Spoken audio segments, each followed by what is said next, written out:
पाहताय खरा सामना न्यूज, माध्यम डिजिटल, बातमी अस्सल।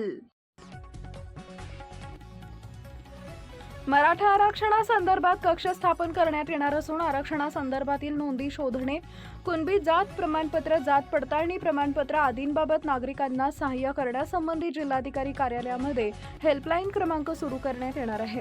तसेच प्रमाणपत्रांसंदर्भात अडचणी दूर करण्यासाठी मंत्रालयातील कार्यालयात 93 26 56 28 15 हा हेल्पलाईन क्रमांक सुरू केला असून कार्यालयीन वेळेत या क्रमांकावर संपर्क साधता येईल अशी माहिती जलसंपदा मंत्री गोदावरी व कृष्णा खोरे विकास महामंडळ आणि मराठा आरक्षण उपसमितीचे अध्यक्ष राधाकृष्ण विखे पाटील यांनी दिली आहे।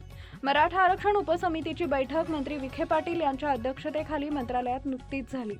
उच्च व तंत्र शिक्षण मंत्री चंद्रकांत दादा पाटील, जलसंपदा मंत्री गिरीश महाजन, उद्योग मंत्री डॉक्टर उदय सामंत, सार्वजनिक बांधकाम मंत्री शिवेंद्र सिंह भोसले, पर्यटन मंत्री शंभूराज देसाई, सहकार मंत्री बाबासाहेब पाटील, फलोत्पादन मंत्री भरत गोगावले, मदत व पुनर्वसन मंत्री मकरंद जाधव पाटील, आमदार प्रसाद लाड, अण्णासाहेब पाटील, आर्थिक मागास विकास महामंडळाचे अध्यक्ष नरेंद्र पाटील, विधी व न्याय विभागाचे प्रधान सचिव दिलीप घुमरे, गृह विभागाचे प्रधान सचिव अनुप कुमार सिंह, पुणे विभागीय आयुक्त शीतल तेली उगले, सातारा जिल्ह्याचे जिल्हाधिकारी संतोष पाटील, सारथीचे व्यवस्थापकीय संचालक महेश पाटील, अण्णासाहेब पाटील, आर्थिक मागास विकास महामंडळाचे व्यवस्थापकीय संचालक विजयसिंह देशमुख तसेच गृह महसूल सामान्य प्रशासन विभागाच्या वरिष्ठ अधिकारी बैठकीस उपस्थित होते।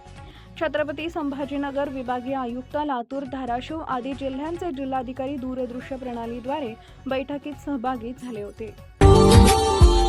Subscribe now and press the bell icon. Never miss an update.